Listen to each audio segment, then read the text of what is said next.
And live. Okay, very good. So we'll allow a minute or so for various attendees to join the call, etc. And then I see Caitlin, Chris is over. Oh, I see you got it already, right? You promoted Chris from the attendees? Yep, I did. Yep, okay. Chris, we'll have to get you sorted out with that custom super duper link that will bring you right in as a panelist. All right, so we'll just give another, I see the attendees are kind of filling up, so we'll allow another little bit of time and then we'll go ahead and start the, officially start the meeting. Excuse me.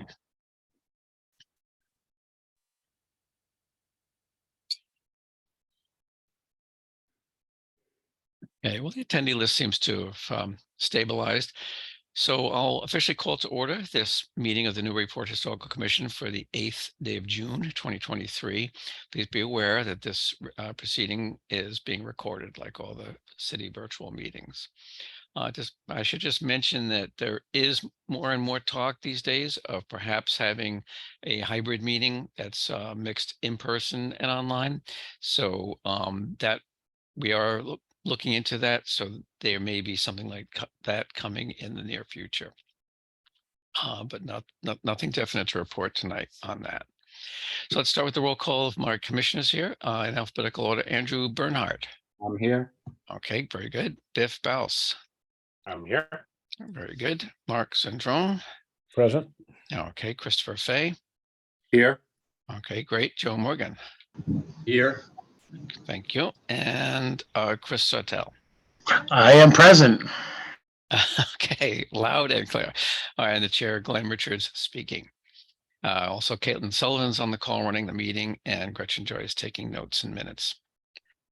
I'll give the rigmarole about how we conduct the public comment period when we get to that. There'll probably be one or more of those in the very near future. Other than that, just the commissioners will have audio enabled and the person speaking on either the applicant or whoever's speaking on their behalf. So without further ado, we have a demolition delay application for 255 High Street. I believe Attorney Lisa Mead will be speaking on behalf of the applicant. And they have I believe there's a presentation involved. So just to bring everyone up to speed very briefly, well, I know Attorney Mead generally has a very thorough presentation on the historical nature of the property or lack of it. So just to make sure we're all on the same page, the first decision we'll need to make is if the property or the structure, I should say, is or is not historically significant and considered for preservation. And then if and only if it is, we'll proceed to the demo plan review and so on. So typically, I believe we'll start with a review of that historical aspect. Judging from your memo, Attorney Mead, that's pretty much what I think what you expected us to find that is historically significant, and then go to the demo demo plan review. So Attorney Mead, are you enabled here for audio? Looks like you so. Looks like you and Eileen Graff are both audio enabled. I don't know if Eileen will be speaking or not, and your presentation is now on screen. So why don't you take the floor?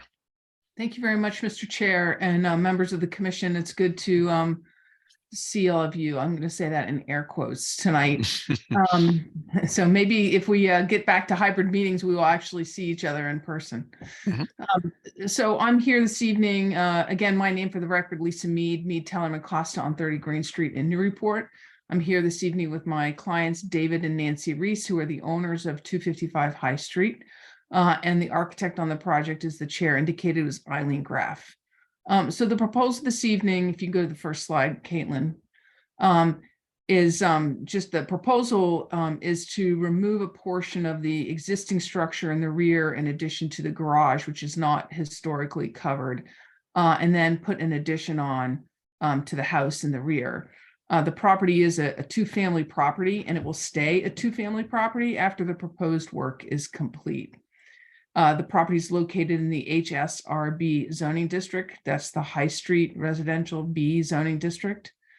And the two-family structure is listed as contributory on the district data sheets with Queen Anne style architecture and was constructed according to those sheets around 1890 and in 1884, according to the assessor's records. It appears, though, that the district data sheets are probably more accurate because the first deed for this lot dated June 12th, 1889 mentions a certain lot, but doesn't mention a building. And it's not until the next year where there's a mortgage of record dated March 6th, 1890, which includes a building description. So we think it is probably built between 1889 and 1890. And also to affirm that there is an 1851 map, an older photo also appear to show that this structure was not built in the earlier period. And I've got some plans we'll show you in a minute. The property also appears to be a part of the history of the city involving the development of Arlington Street. In the 1889 deed, it was from Jonathan Douglas to Wilbur Stiles, and that land is what Douglas owned, included this property and the property of which is now Arlington Street. Preceding Mr. Douglas, and this is interesting for all of you who like to know this history, in the ownership of the land were Anna Ting and her daughter, Dr. Anita Ting, who was the first licensed female surgeon in America and a founding member of the American Medical Association. Anna is the widow of Charles Ting, and Anita was the daughter of Charles Ting, which of course is a famous sea captain here in the city. And hence Ting Street is laid out to the north of this area as well. The rear garage structure, which I mentioned is also being removed, is not on the district data sheets and is not more than 100 years old, and there is no Form B for that property or for this property. As I indicate, or those structures. As I indicated at the outset, we propose to remove the one-story rear portion along with a left side screen porch. The left side screen porch was added in 2010, so that's not covered under the historical aspect of the building. But the rear one-story portion appears in the 1900, 1906, and 1914 Sanborn maps, as well as the 1924 assessor's map. So therefore, the removal of that rear structure counts as a roofline change, and that's why we're here before the commission this evening. We are removing less than 25% of the exterior wall, so it's not covered under the DCOD. So if you go to the first slide, I mean the next, yeah, thank you, first map. So here is prior to the construction of this house, but this is the area there right in the middle of this photo. You can see Ting Street. So this is an annotated 1851 map from the History of Newburyport report. And you can see Dr. Charles Ting's house where Anita Ting inherited it, the Pillsbury Estate further on west on High Street, and then the area that eventually became the high school over down to the right. And it's just a general area view. And this is before Arlington Street or Lafayette or any of those were constructed. Next slide, please. So here's the 1900 Sanborn map, and we've circled on the left-hand side of this map where the house is. And you can see it's likely there's a small addition in the back that we're talking about. I don't think there's any doubt about that. Next slide, please. It appears again on the 1906 Sanborn map. The house has not changed. The footprint anyway, the house has not changed. Next slide, please. And this is the 1914 Sanborn map, and this is in the upper, this is one of the split maps, but this is in the upper right-hand corner. You can see the house. And next slide. Yeah, I'm sorry to interrupt you. I just want to note that there is some kind of outbuilding on this one that we can talk about later. But Yeah, I don't continue for now. Sure, it's not. I don't think it's any. It's no longer existing. Yeah, I know. Okay. So next slide, please. 1914 Sanborn map, where it's a different map, and you can see the structure here. And the next slide. This is the 1924 assessor's map. And again, you can see the structure, and it's got the same footprint as the prior maps. Yeah, like it's my only point was that when I first saw this, I said, "Oh, maybe that garage is old." But then I saw on your current plot plan that the current garage is in a definitely in a different place. So apparently, whatever was there is demolished, and that other garage, you'll probably tell us at some point, or do you know when the current garage was built? I do, and it was. While you guys are having this discussion, Mr. Chair, I'll let you know, but it was much more recently. Yeah. Okay. Thanks.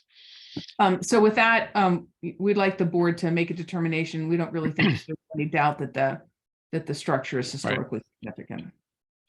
Okay. Any questions for Attorney Mead from my fellow board members here?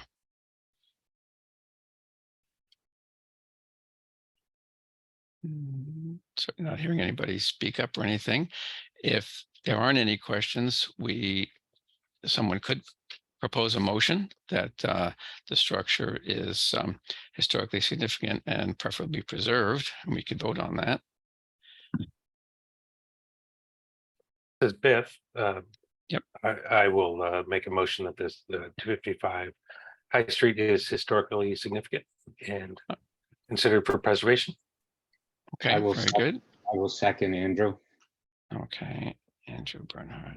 Okay, so the motion is the structure is historically significant and considered for preservation.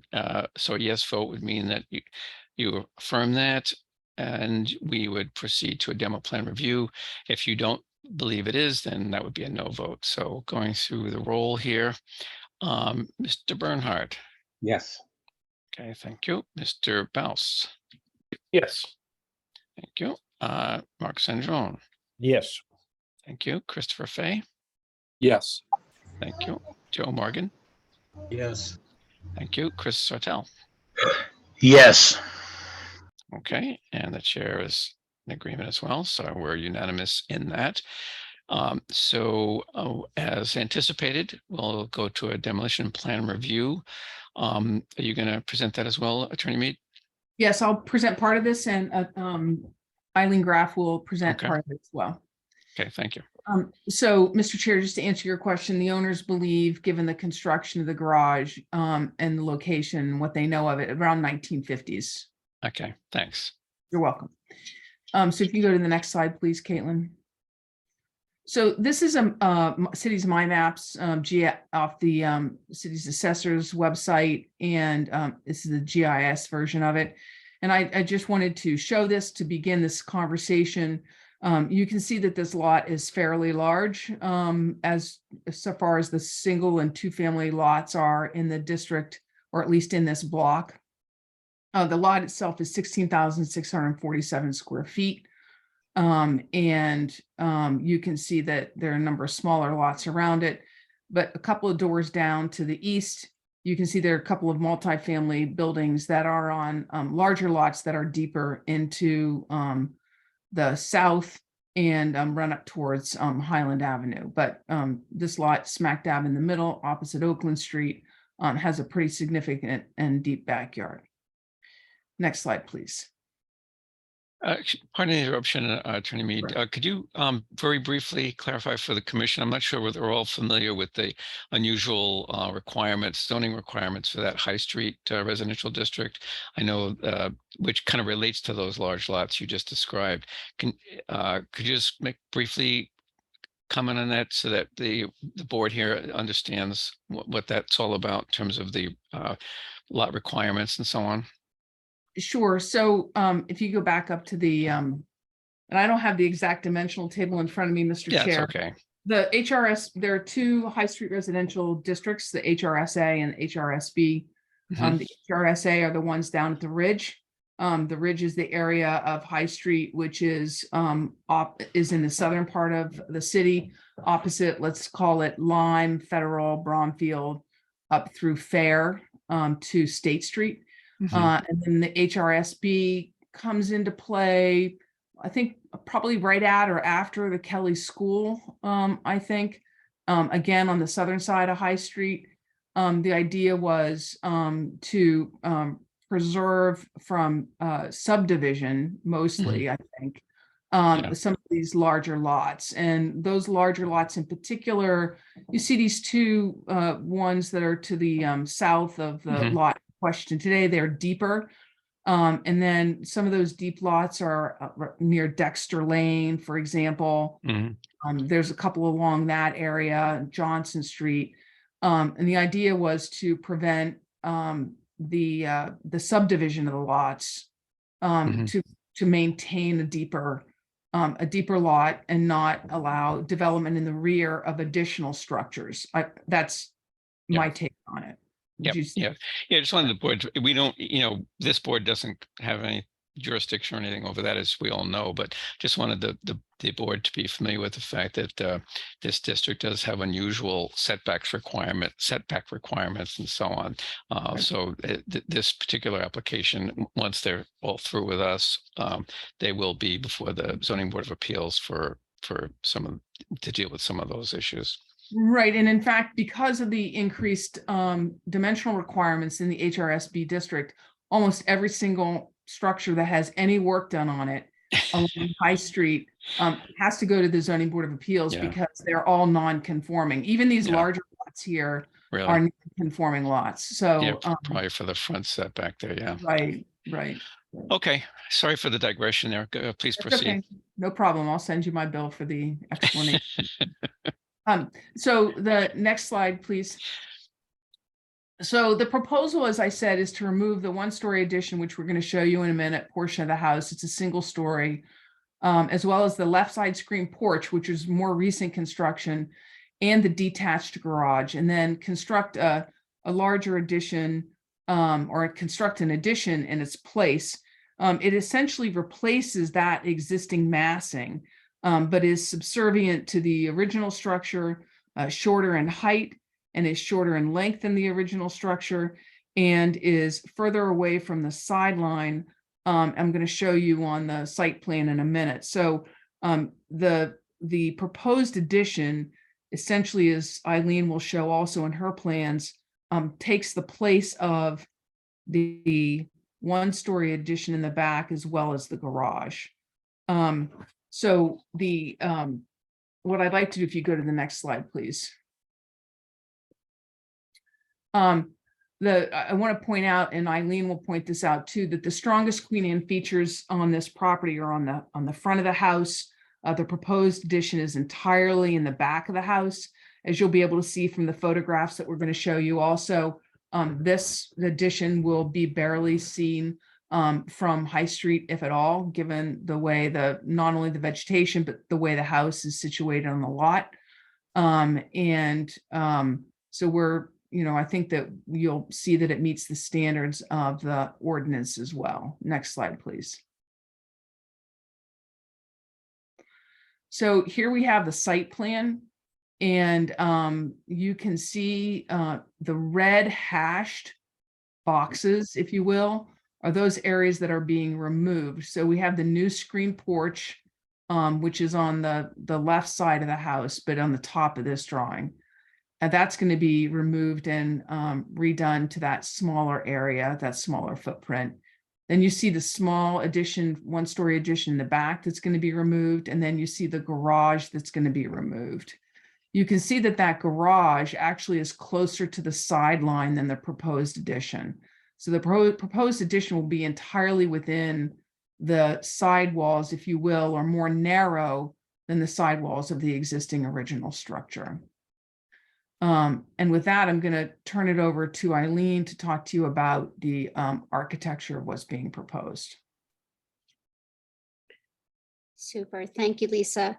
So if I could touch on what the addition proposed is going to be. So in this situation, we were trying to expand an existing two-family structure, and with the intent that the addition itself allows the original structure to still have the room to breathe.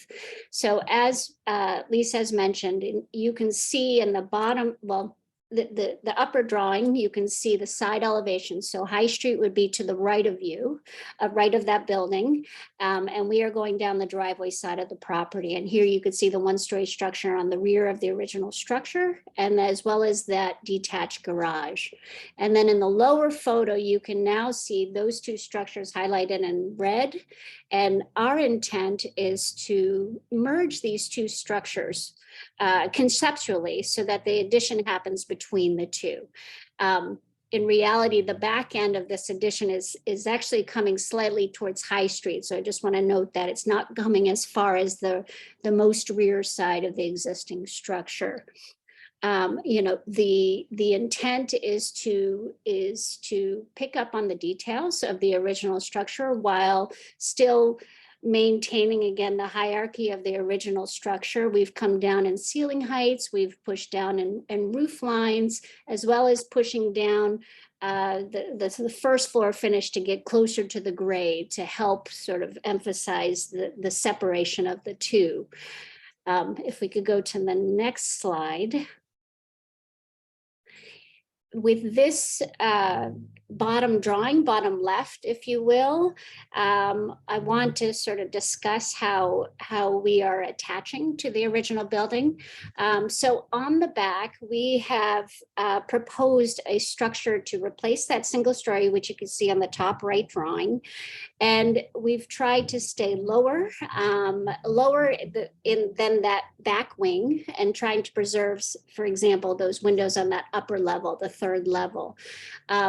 There are trying to preserve and touch lightly to the original structure so as to minimize changes in the original structure. There is a lot of light coming from that side. So those two windows that you are seeing on the rear dashed in, we're proposing on the sides, which I could point that out on another slide.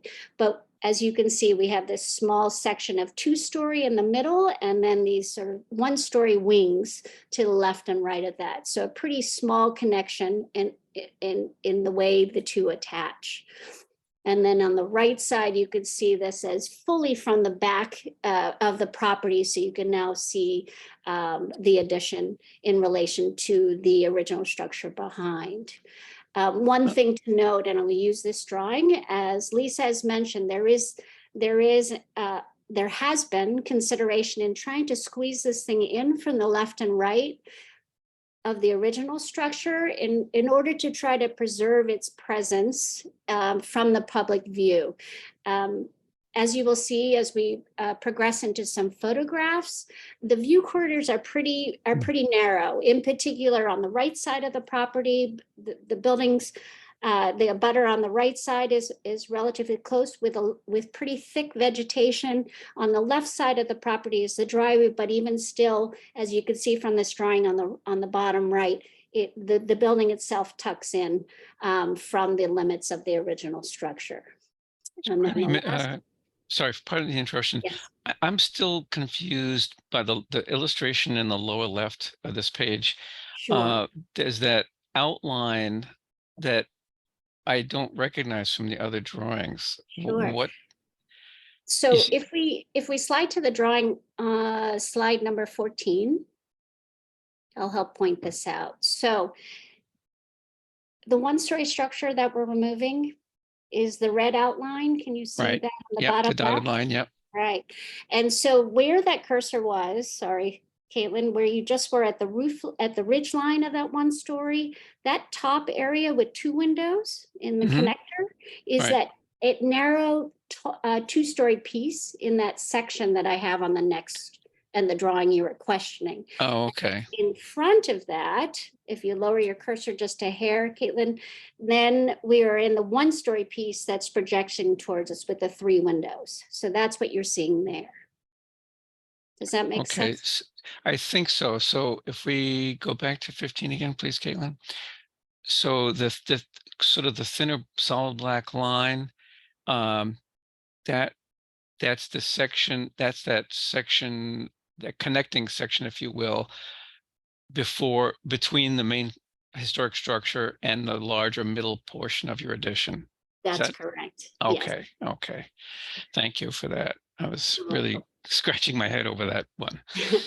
Well, I wanted to convey how it does engage with the structure, and Mhm. if I only presented the bottom right, it hides right. how they actually connect, so. You know, the problem of It was a- flattening 3 dimensions to 2 there. Right, it was an effort to help it convey how they Right. engage, so. Okay, thank you. You're welcome. So if we go to slide 16, we are looking at the same view, side view.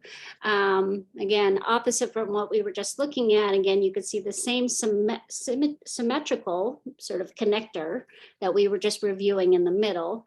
And then likewise, the addition towards the rear behind it. And the intent is to again pick up on the character of the original Victorian. We've got cedar clapboards proposed. We've got roof lines that are similar to the existing. We imagine that we will create some nice detailing with some of the siding, in the sense that it doesn't identically replicate what's there. There's a lot of character to the shingles that are on the existing and such. So Mhm. there are things to note there. We have a clipped roof edge, as you can see on that peak. Again, picking up on the original. But as you can see from this bottom image, is that it's really stepping down as you get further into the property. Mhm. And then the windows would be quality double glazed, double hung, similar to what in style, the 2/1s as the original. And again, architectural shingles for the roofing as well. So I touched on the narrow corridors from that middle slide, but in summary, our design goal was to create an enlarged second unit within the area of those existing structures, so that we weren't disturbing areas that there weren't already built structures. And then in doing so, our hope was not to overpower the original structure. The original structure really has a wonderful presence from the street. It's a rather wide base, both width and depth.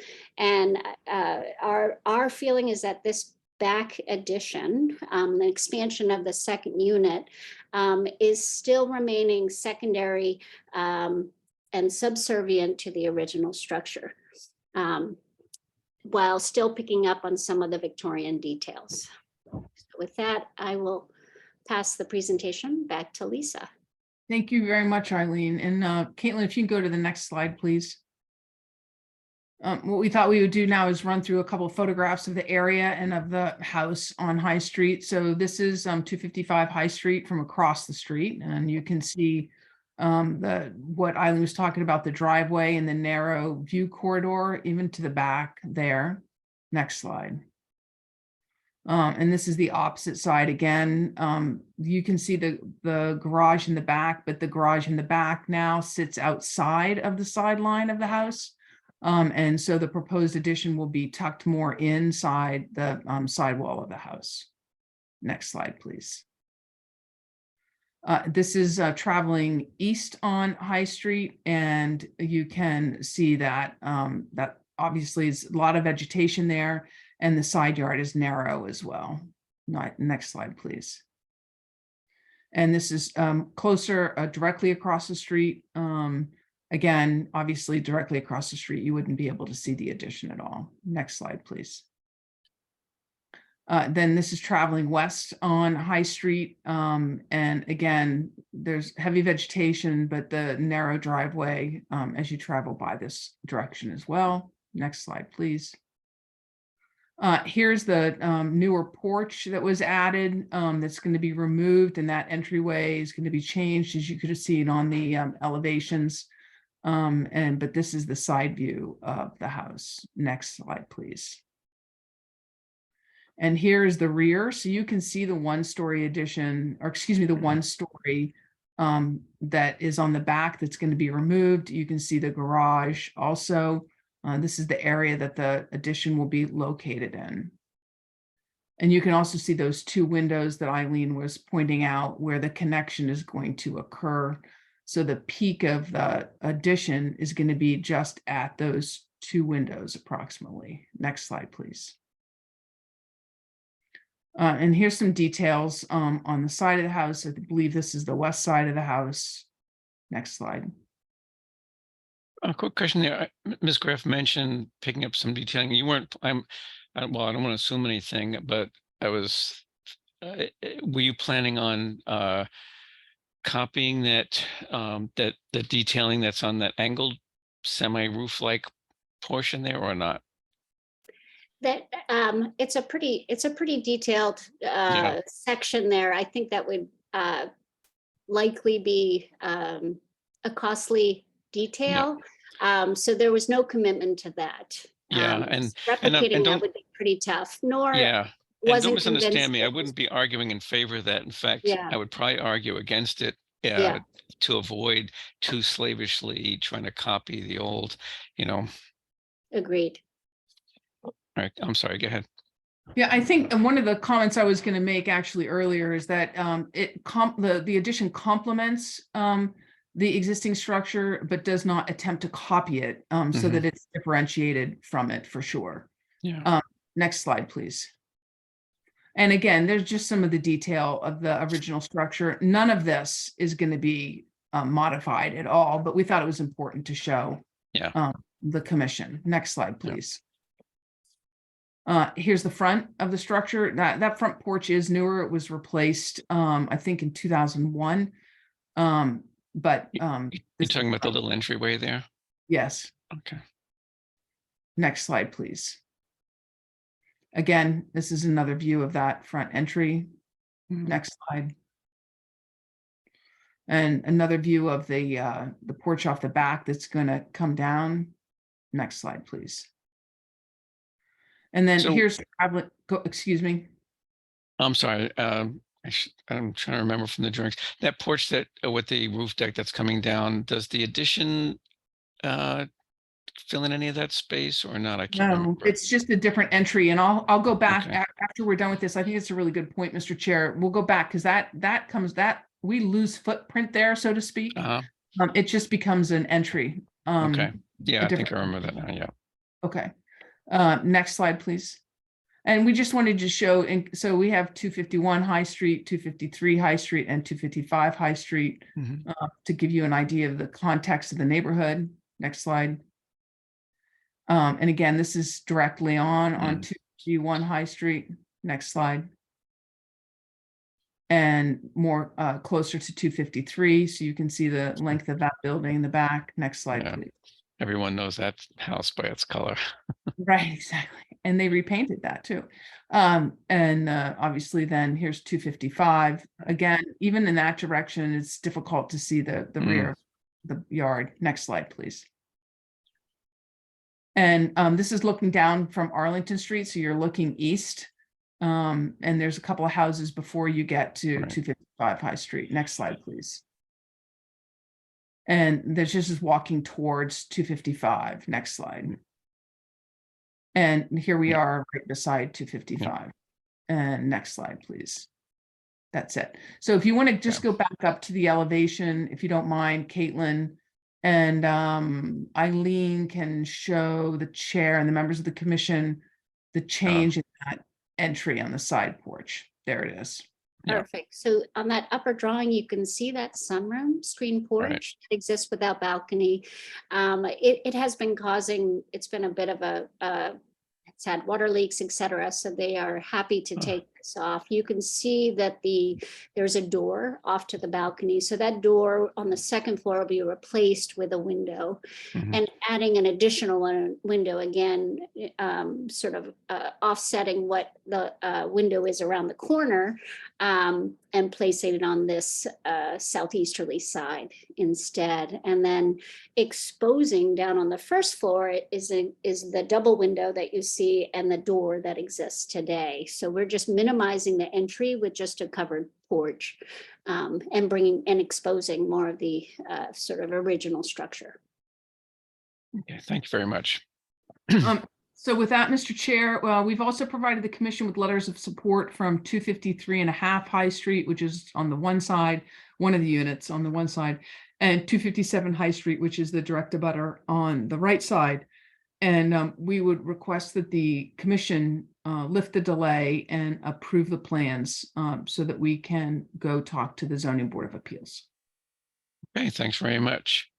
So let me first turn to what we'll do is first we'll see if the commissioners have any questions for you too.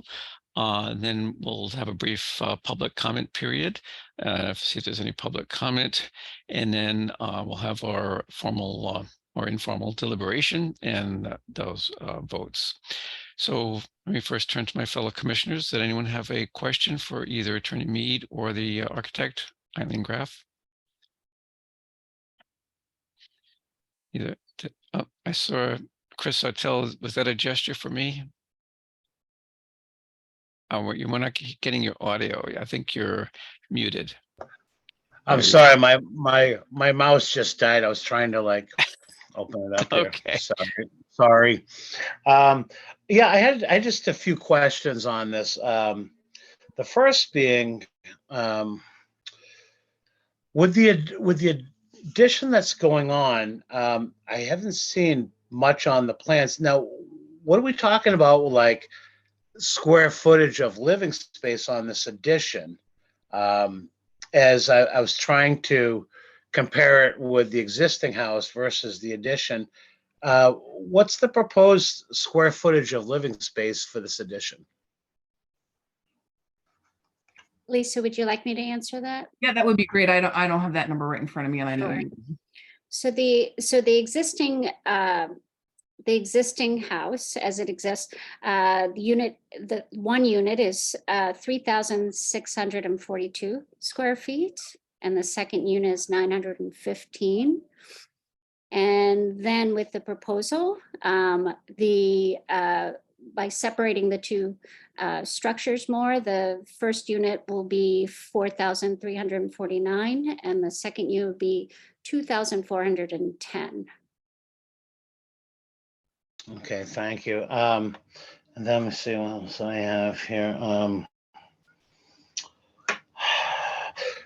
That's it for me for now. I'd like to hear my other commissioners' comments. Thank you.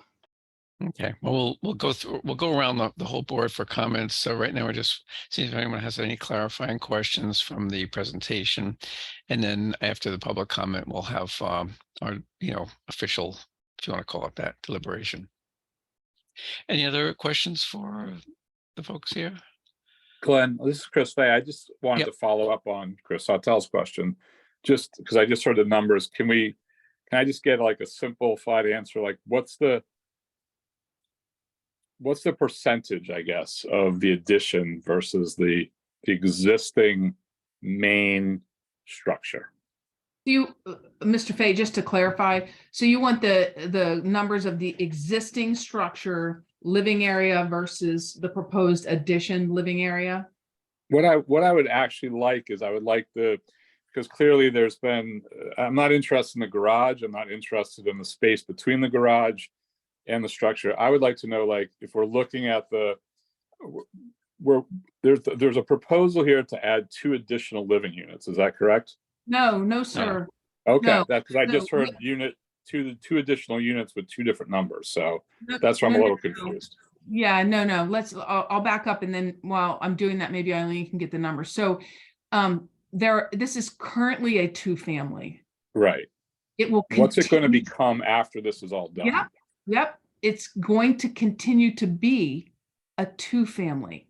Okay. They're just reconfiguring the units. That's all. Okay. Right. So Yeah. So I the guess proposed addition, can I just follow up then? Yeah, So the proposed addition is adding what percentage to the existing home? So that I don't have the percentage, but perhaps Okay. Eileen can say what If I- the Roughly. square footage is. Exactly. So if it would help you, and I'll get to the percentage, but I do have totals here, if that helps you Sure. establish this. Existing total living space is 4,557 as 2 units. And the proposed will be 2 units again, but totaling 6,759. So we're adding roughly 50%. Is that correct? Shy of that. The existing Yeah. is 4 and the entire finished product will be 6. Is that correct? Yes, that's more like a third. Wow. Right. Let's see if we can. All right. We're adding 2 to 4.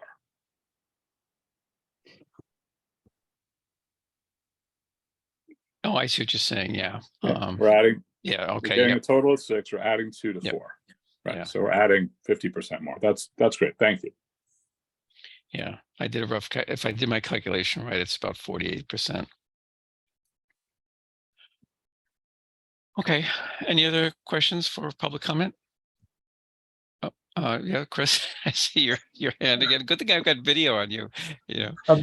I'm sorry about that. I'm trying to get my mouse to work. It's acting all weird. I'm very sorry. Please Okay, excuse me, well, all folks. I'll try to pay Uh, attention.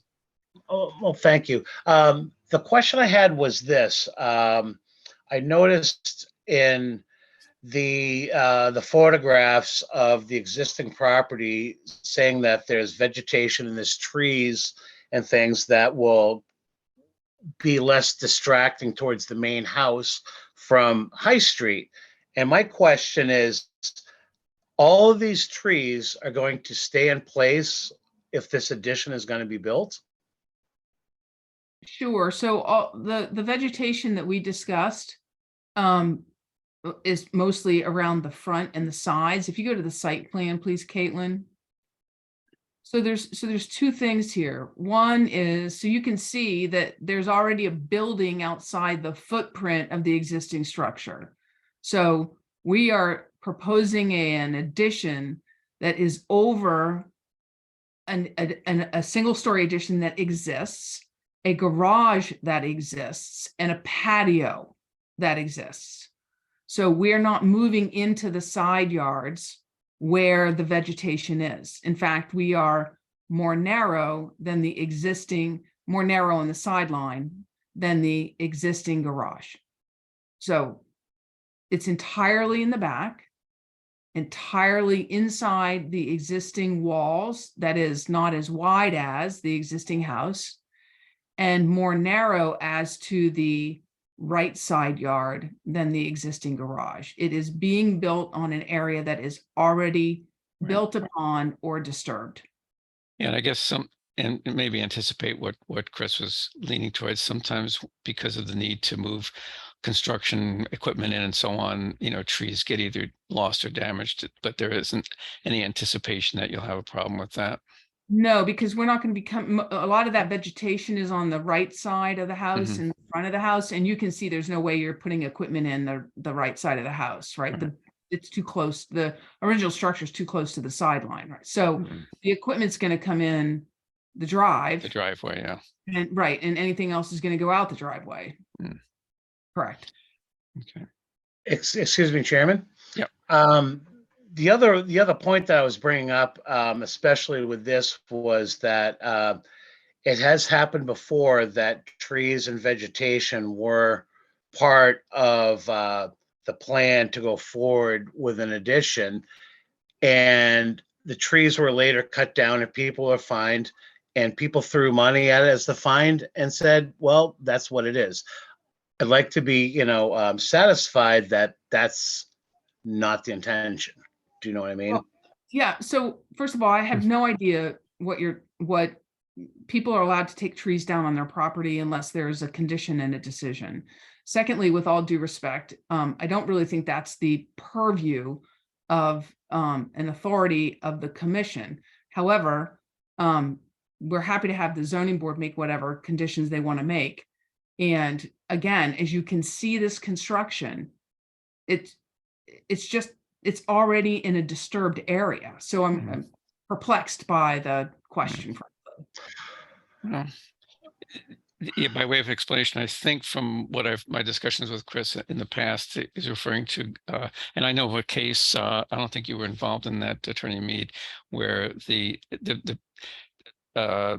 builder illegally removed some trees that I'm not even sure we're on his property. It may have been on city property, so you can see where that was a problem. And Yeah, for just sure. said sorry and paid the fine type of thing. And then things like that have happened. Obviously, where it wouldn't be appropriate for us to make an assumption that you're about to execute misdeeds and so on. So Yeah, I want to make it really clear. The property owners are not removing any vegetation from the front of the property. They're not removing any vegetation along the side. It's not necessary, and the vegetation is nice and mature, so they have no reason to. Well, in looking at this illustration, it looks like there's a tree symbol with what looks like an entryway kind of going right over it. It's where right in the middle of the addition, like where the current driveway is. You see what I'm talking about? Yeah, but if you go to the photographs, the sideline photographs, those are the plantings related to the landscaping around the patio. This not the front landscaping, right? I mean, I understand. It's not any of the larger, more Right. mature vegetation that we're talking about. You're looking at patio plants. Mhm. There you Oh, go. okay. Yeah. Well, that's probably that tree right there that with the 3 trunks there. Might be that one. I don't. It's certainly not any of the vegetation in the Yeah, front or on the right. sidelines. Right. All right. Assuming if there's no more questions, I'd like to move to the public comment period. I'm not seeing any. So I'll open a public comment period. So the way this works is the way you would let us know that you would like to make a comment is you raise your hand using the Zoom controls. If you happen to be on a telephone, I don't think we have any attendees on the telephone. But if you were, it would be, was it *6 to mute and unmute yourself, and *9 to do the raising of the hand. So with that, we'll open the public comment period, and we'll look to see if there's any attendees that want us to have a comment, and we'll allow several seconds for that to take place. And if no one wishes to, which is fine, then we'll close that and carry on with our deliberations.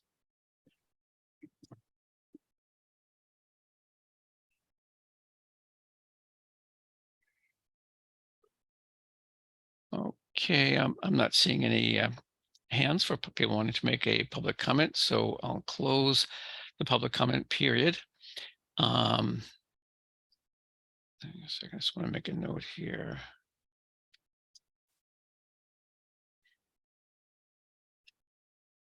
Can't see my own keyboard. Okay.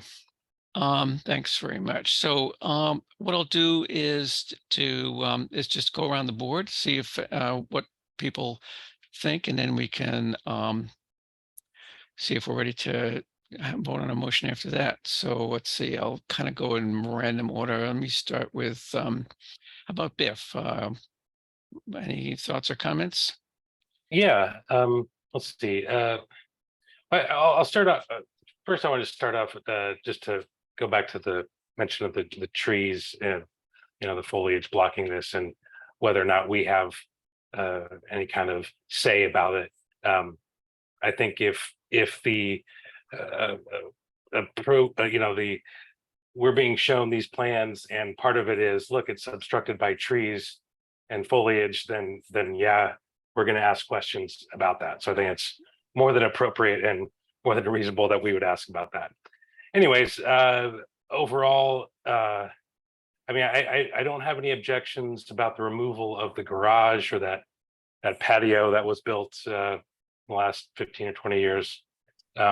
I am concerned about the fact that we're removing a structure, part of the structure that's 100 and almost at least 120, 130 years old.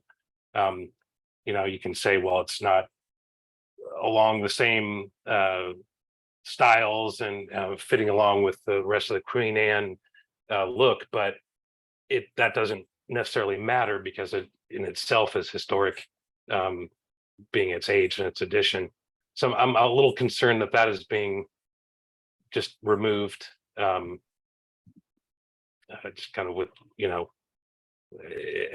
I don't know that it's completely necessary without you know, whatever they're looking for. I understand they're trying to gain a lot of footprint here. I guess I'm also just a little concerned about the massing of it. I mean, it is, you know, like you're saying, it's about almost 50% of the house, the size of the original, which is considerable. And yes, there's existing things there, but they're shorter, much shorter. They're smaller and separated. And when you walk up and down that street, you can see back there pretty well. I think the photos that were shown in the presentation were, you know, were carefully framed to, you know, it's not like it's a clear view back there, but especially during winter and when, you know, a lot of the leaves are off those trees, you can see back there. So I think it's gonna be more visible than is being presented. I think it's a little larger than would be appropriate for an addition. And I'm concerned about the removal of both the historic part of the structure and several windows, it seems like. So that'd be my overall thoughts about it. All right, thank you, Biff. How about Mark Cindrone? Would you like to comment? Sure. I do agree that the footprint is significantly increased, and we are taking apart a historic structure to replace it by a much bigger structure. It will be visible in the wintertime, I'm quite sure, when the vegetation loses its leaves. So I do feel that I agree very much with Biff's comments. Okay, thanks. Making some notes here. How about Andrew Bernhardt? Any thoughts? Well, I guess I'm just not convinced that the size of the addition is a reflection of the historical value. I mean, I don't like the size of it, but I don't know if it really relates to historic significance. We've approved many properties on the back of the house, and I'm tending to approve it. And if there's zoning issues, I think that's the next board that should deal with it. That sounds like, let me sort of paraphrase that, see if I got the gist of what you're saying, Andrew. It sounds like you're saying, yeah, that we have some negative things about the overall size. However, in terms of our duty to ensure minimal impact, adverse impact to historical values, it sounds like you're saying you don't see a huge negative impact on the overall historical value of the structure. That's Is that correct. fair? That's Okay. fair. Okay. Let me just make a note of that. How about you, Joe? Any thoughts? The first thing that strikes me is that the house is in beautiful condition. I mean, the front of the house, the original, someone has maintained excellent stewardship, and either the current owner or the previous ones. And I would hope that that would continue. The detail is really beautiful, and I regret that there is no tower element. I believe someone somewhere in the presentation, the Queen Anne style typically has an asymmetrical composition with a tower element. It's too bad they didn't include that, but maybe it's not too late. I don't know. I'll leave that up to Eileen Graff. But anyway, I think I would like to congratulate Eileen Graff. I think she's done a great job on the addition. It is subordinate. You know, I think we can check all the boxes. I don't object to any of that. The size, I never really see that as an argument unless it's visible, and otherwise it's really a zoning issue, as Andrew said. So I have no objections. Mm-hmm. Thank you. Okay, thanks very much, Joe. Let's see, who have I not? Christopher Fay, you haven't said anything yet. Any thoughts? And that haven't already been expressed? But no, I think the vegetation, I'm struggling with the vegetation is relevant to bring up, but then not relevant to discuss. So we've had the vegetation discussion many times. I think always some of us arrive at the same spot, which is, you know, leaves fall, you can see different things. Pictures are typically taken in the nicer weather when the leaves are on the trees. So This is a tough one, I think, for me, because I do understand the argument that you can't see it, but I think I've made the case before that our purview, as I understand it, is to deal with the house and the structure, not whether or not somebody might look in the backyard type of thing. That's that's how I interpret our mission and have been, I think, pretty consistent on that. So I think it's, again, probably too big, which is why I raised the question of what's the percentage. So to me, the size of the addition is always relevant, because it has to be, somewhat subservient, if you will, to the main structure. So I understand the footprint argument. I understand the garage is coming down, but we're replacing a garage and a patio and space with what seems to me a larger structure. So that's all. Thank you. Okay. So I think we've got everyone: Mark, Joe, Chris, Andrew, Biff. Oh, I see a hand up. Biff, did you want to make another comment? Yeah, thank you. Yeah, I just wanted to follow up because we've been talking about our role as far as the volume. I mean, the massing of an addition to a historic building is definitely under our purview and is definitely something that's important for us to discuss, and is not solely a zoning board issue. The size of a structure that you're adding onto it affects the style of it, affects the impact of the original design. So it's very much an important thing for us to discuss. Mm-hmm. Yes, that's okay. And I can't disagree. That is one of the kind of design elements that affects the overall impact on historical values and so on. So let me kind of tease out two things here. Yeah, well, just one second, Attorney Mead. That there's the demolition of the garage and that first story, and then there's a question of, so I think it might be useful to separate, sort of that overall issue of, is it okay to demolish those to make room for some addition, and then sort of as a separate issue, okay, is it this addition, which is kind of how we often, so we'll take a motion at some point on, is this structure preferably preserved, meaning that we certainly don't want to demolish it, we want to preserve it as much as possible. And then then the question, it becomes, okay, so it's preferably preserved. What about these plans? Are these plans acceptable or not? And if not, what would need to change to make them presentable or acceptable, rather? So, Attorney Mead, did you want to say something? Yeah, I just wanted to address a couple of the questions or comments that were made. So first, to Joe's comment, the current owners are the ones who did all of the renovations and have been taking care of this house, Mr. Morgan. So that's all of their handiwork. They're the ones that implemented that, in addition to a number of restorations of the inside of the structure.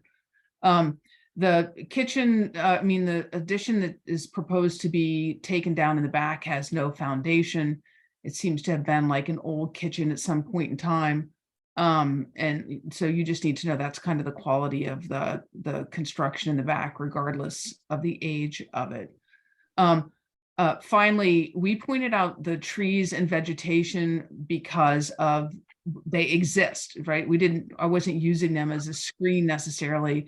It's our position that while you may be able to see this addition slightly as you go by, whether the trees have leaves on them or not, the proposed addition is certainly subordinate to, it's smaller than, in many ways, than the existing structure. And under the Secretary of the Interior standards, it could be removed and the other structure seen again in the back without damaging the box of the original structure. And I think that that's important. And it could then be, restored. And then finally, I just have to make a comment. Frankly, we're lawyers, we're not photographers. We go out with our iPhones and just take pictures. Nobody has framed anything except for taking pictures that exist on the sidewalk. So if you walked out there today, because it's the summer kind of, you would see a lot of leaves. It just is what it is, because that's the view that exists. Nobody tried to frame anything except for just take pictures so everybody could see the neighborhood context. So we believe that we meet the Secretary of the Interior standards. We believe that it is subordinate. You can see it very readily in these elevations here. I might add, Mr. Chair, that the removal of the garage, frankly, is we're not here for the removal of the garage. We could go out and remove the garage today if we wanted to. So your comment relative to that, Oh, I okay. think, right. So certainly with the small one-story addition on the house, but we're not here to ask you if we can remove the garage. Right. We're pointing out that it's being removed and that masking is being replaced. Yeah, I stand corrected on that. That's on the garage issue. Sorry. Yeah, for sure. I just wanted to clarify that. Yep. Okay, and just a quick comment. I don't think that, how do I put this? I'd like these proceedings to be, this isn't a court of law or anything where by as you know, being a lawyer, Attorney Mead, by necessity, there are sort of two sides are in what they call adversarial relationship. I prefer to avoid as much of that as possible. So I hope you don't take away any, implication that, of accusations and so on, but and it's not even nor is it, I think, a criticism to say that, of course, the applicant is going to try to present things in the best light. Well, I mean, of course, that's what any applicant would do. So that's really not unexpected, nor is it wrong. But our role, as a lot of us feel strongly, is to try to preserve the city's architectural heritage and do the best we can, striking a reasonable balance between that duty of ours and the need that arises for homeowners and so to to make additions or make renovations, whatever.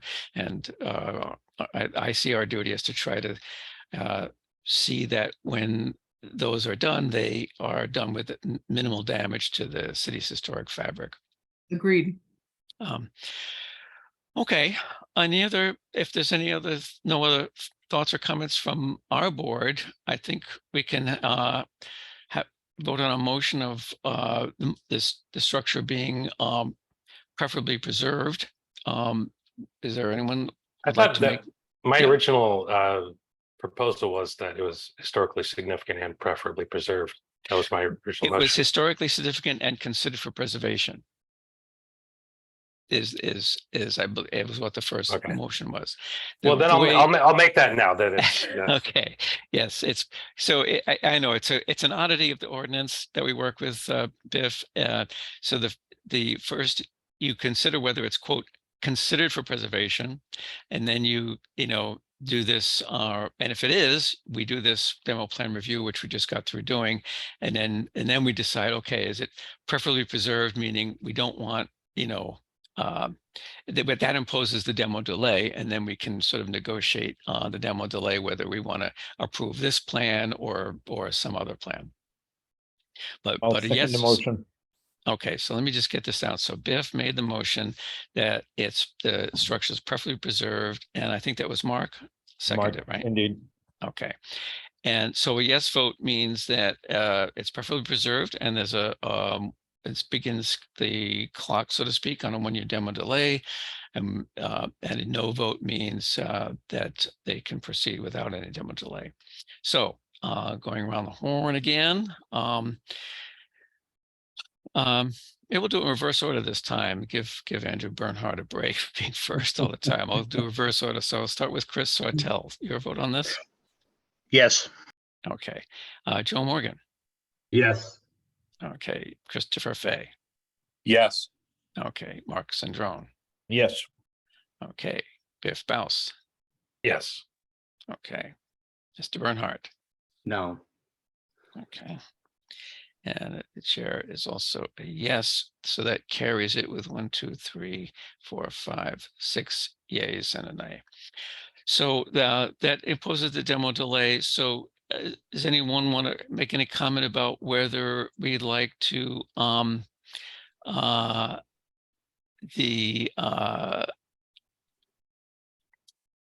discuss whether we want to have a motion to accept the plans as presented tonight? I'd like to or- make a motion that we accept 255 High Street plans as presented. Okay, that sounded like Mr. Morgan. Okay, is there a second for that? I second, Andrew. Okay, Andrew seconds. Okay. All right, so this time we'll go back to alphabetical order just to keep things lively. So that puts you first again, Andrew. So your vote on that. Yes. Okay. Mr. Biff Bouse. No. Okay. Mr. Mark Syndrome. Nope. Hang on a second here. Okay. Mr. Fay. I'm a no. Okay. Joe Morgan. Yes. Okay. Chris Sartell. Did we lose Chris? Where is he? Oh, There he is. Okay, you're breaking up a little bit, but yeah, I heard that's a nay, a no. a no is correct. Yes. Okay, finally got you there. Okay, thank you, Chris. No, the chair is actually a yes on this, so that leaves only three affirmative votes rather. So that motion fails. I anticipate that the applicant and attorneys, whatever, would inquire as to whether well, I don't know. Do you think you heard enough from the board to have an idea how you might like to proceed to possibly, modify plans or wwhatever? Yeah. No, the saying it's too big is not helpful, frankly. That doesn't work. Frankly, it's not even part of the criteria of the Secretary of the Interior standards. So we would like to hear more specifically. I would point out, I think it's interesting, Mr. Fay, I thought you might appreciate the fact that the second floor deck was being removed on the more recently added addition on the side porch. But nonetheless, we'd like to have. I think that's a great idea. I think it's a great idea. Yeah, we'd like to have more specific comments that we can actually come back and have an informed discussion about, and the architect actually and the owners actually have clear and precise direction.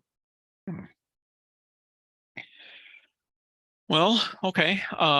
With the comment that it's not our job to design it for you, I think it's fair to ask for at least a bit more specific feedback. So with perhaps some of the members who had objection to well, I'll refer to it as the massing, because that is part of our purview as it relates to this. So I see two hands up. I think, Joe, I saw yours first. So did you have a comment, Joe? Yes, relative to massing, I think we have to distinguish between my understanding from the Secretary of the Interior standards. I haven't reviewed the specific language for a while now, but it's my residual understanding from previous projects and previous interpretations of the rehabilitation portions of the SOI that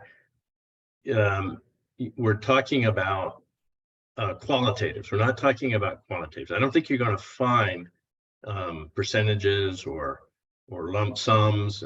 It's a much more touchy-feely thing, and I think that really it's the how one perceives the project, the existing historical structure, and its proposed addition. It's the relative values within your sight lines of that project, from wherever your vantage point might be. And I believe that all of the language, my recollection is all of the language that talks about this is really qualitative, and there is no threshold beyond which your addition does not qualify due to size. I think you could even imagine, and I believe that the SOI even has examples where the addition is larger in terms of square footage, but its overall sight lines, its stature relative to the original structure is perceived to be smaller and more compact, and that's due clearly to its street frontage relative the relative sight lines relation to the original structure. So I guess my point is that I think we have to be careful in just making a judgmental call about and feeling some indignation about the size of a particular addition. Because it does, when you see this elevation here that's up, you see a very large addition, appears to be a very large addition to an original structure, even though it is subordinate. It does qualify in terms of its scale as being subordinate. But from the vantage point that most people are going to see these structures, unless they trespass on the property, they're never going to perceive that elevation. So I think people have to use some common sense judgment in determining what really is a perceived massing relative to the historic structure. Okay, Yeah, thank you, Joe. That's well put, and that's why I voted yes on that last one, because I agree with you that that it is a large addition. There's no question about that. It's quantitatively, a fact is a fact. It's like, what did I say, about 48% or whatever. But I agree very much with how you described it, because it's not size per se. It's how it works with the existing structure. Anyway, enough said. I don't on, but other than that, so Mark, I see your hand has been up a while. What did you want to say? Yes, thank you. And I really appreciate Joe's comments. I look at it obviously from a fairly subjective point of view, and I do respect the way the architect spent time reshaping the addition. However, I always go by the fact that what is this modification, addition, restructuring going to do to the character of the house? And does this house have a historical character? And indeed it does. It's a very historically beautiful, well-preserved house. The way this addition has been placed on it is such that it creates a completely different volume and changes the character of this house in a very significant manner. Whether it's seen or not, we have a major addition that totally changes the way this house looks. And you can say, well, you can't really see it from the street. Nevertheless, that huge structure is there and changes the historical nature of the house. And that's why I think, even though it may be architecturally very acceptable, and even though it may be large, I think it is nevertheless something that changes the way the present house looks and affects the volumes and the overall nature of this house. Okay, thanks, Mark. If I see your hand up as well. Yeah, I'll echo a lot what Mark was saying there. It is very much about the volume of the house to the existing house, and to me it looks like a little miniature version of the house has been added on to this house, whereas its current state, it has a very small outhouse or extension on the back, and then you've got this other separate building, and the property had that before. There was a separate building somewhere else, and the historical guidelines tell us that the massing of this stuff is very important to the overall design of it and to what it is saying about the original house. And even though it's subordinate in its placement, and we can't necessarily quote see it. The house always knows, right? It's the history will be there, and I think really from my point of view, the massing is a problem, but I still go back to you're removing something that's 120 plus years old and removing other windows from this house, and that is what we're here to protect. And you can say it's not built to the same whatever, well then it could be fixed, right? That's what we should be doing, is rehabilitating these, not removing that to build this miniature house on the back. Makes me wonder, do you think, this is a question for my fellow commissioners, do you think there's any benefit to be derived from like a site visit, or if you guys pretty much already, looked at it in person?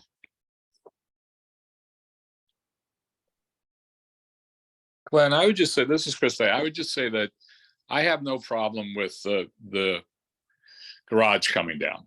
I have no problem, as I just said, with the roof deck coming down. And I should have said this earlier, and this just factors into the way I think about it, is when I looked at this earlier in the day, looked at the plans and stuff like that, like this is High Street. If it was Low Street, if, as we've talked about, other parts of the city, this is maybe not a significant area, this was built later, but this is High Street. And I think that does, in my mind, make a difference. Not legally, maybe, I don't know what the legality is, but just in terms of the quality of what that street represents, not just to the city, right? Not just to the city, and not just historically. Like, we went through this great presentation at the beginning about the history of this house, and the house is beautiful. I just don't know why. I would just echo what my other two commissioners just said, is like, it does make a difference about this addition. So thank you. By the way, the two things you mentioned, we wouldn't have any authority to stop anyway, because they're not historical. That is the garage and the roof deck. Just making some notes here. Any other thoughts or comments? I'm not sure if that gives you, I mean, I don't think any minds have necessarily been changed from this discussion. Andrew, it sounds like, yeah. Yeah, I was gonna say, I think that we have heard some more conversation for sure. It's better than the initial, at least more informative than the initial conversation. So I think that we'd request a continuance to your next meeting, and because of our current remote situation, we haven't had a chance, obviously, to talk about how fast those changes can be made. So if we need to continue it beyond that, that's fine. But if we could just continue it to your next meeting, Mr. Chair. Yeah, well, I think legally you don't need a continuance. There isn't any kind of pending decision or motion. You're totally at liberty to return at any time with a modified plan to halt or to remove the demolition delay prior to the 1 year. You can do that anytime. See what I'm saying? That's fine. Yeah, we've made it a practice over the last 20 years to do a continuance, but that's fine. Oh, really? Oh, Yeah. okay. Okay, I thought that was only when you had like something that was kind of unfinished business, so to speak. Okay, but in any event, yeah, we would welcome your return at any time. Okay, thank you very much. Okay, you're quite welcome. Okay, and thanks for everyone's comments. It's it's interesting. Have some different viewpoints on this, so we'll see how this all works out. But I appreciate the thoughtfulness and sincerity and care behind those comments. Yeah, did someone start to say something? No, okay. Quick updates from me very briefly. Want to confirm that people are okay to do the visit to the old jail site Saturday at 10. In my first version of the note, I mistakenly said 11. It's actually 10. I believe I did get confirmation from the owner Chuck Griffin that he is available to do it then. Is there anyone that can't make that? Yeah, Glenn, Sure, I this have is Chris. I can't make it. Sorry, Okay, I can't make it, but I've also been there before on right, previous site visits, so I think I have right. a general idea of what it looks like. Oh, yeah. Yeah, yeah. I remember you being around. You were one of the few that, besides myself, One of that the was few. around and when this whole thing started like 3 years Yes. ago. Yes. Okay, Joe, I saw it. Yeah. Is there a hand there? Yeah. Uh, yeah, I think Chris is up there. He's got his hand up too. So, but my question is short. Will it just be an exterior review for the PR? If we could maybe split it into two pieces, an exterior review, and then if people wanted to see the interior, that'd be fine. I know that Mr. Griffin will probably want to show the interior, and I don't know if if the things that we're talking about really have anything to do with the interior. Well, let me see if I can answer that real quick. I think Mr. Griffin does intend to show some things on the interior of the actual jail building itself. Probably not the other buildings, because the interior of those is kind of, isn't really touched on by the PR or much of anything else. But I think the PR actually does mention some interior elements of the actual jail structure. Oh, I The see. Okay, good. Yeah, All right, the fine. other yep, and the other thing is this for those of you who weren't around at the time, he meaning Chuck Griffin wanted to change some lot lines, which required work by the zoning board of appeals. In exchange, he agreed to do this preservation restriction. It's complex in that there are like I think there are 4 lots that were involved with significant changes in where the boundaries were, and it made sense not only from his point of view but from the city's point of view as well, because you had lots, the way the lot lines were, they were, just things were real, running through the like, for example, you wouldn't be able to access the jail without trespassing. It was just kind of crazy. So and I think being able to get kind of a guided tour of the, well, three structures involved. The 4th address, the only thing that's involved in the PR is the granite walls. I can say without fear of contradiction that Mr. Griffin has a great fondness for granite, and he has a lot of respect for that Rockport granite, and there was a lot of it there. So I think he, uh, anyway, so that's one lot, and then there's another lot that's been substantially redeveloped, and it's mostly new stuff, but there's some stuff there that's being protected. And then there's the 2 that are kind of front on, I believe it's Auburn Street, the actual jail itself, and the jail keeper's house, which is next to it, which I believe is I think it's a 2-family residence at the time, right now. Anyway, so yeah, I think a site visit is really helpful to understanding what's going on there. And I believe if it's at all possible, I think he does want to do show some of the interior of the jail itself. Okay. Well, I saw that other hand. Joe, your hand is still up, but who was it? Did Chris Hotel, did someone want to say something else, or has it been answered? Yeah, I'm sorry. Yeah. My original question was to clarify where we're going there. You had just said that, and I'm very interested in going there. I was there in the 1970s, before the house was restored, before the jail was restored. Yeah. And I know Preservation Trust has had a few events there. And I'm looking forward to it, and we'll see you guys on Saturday in person at 10 o'clock, which would be very nice. Yeah. That's all.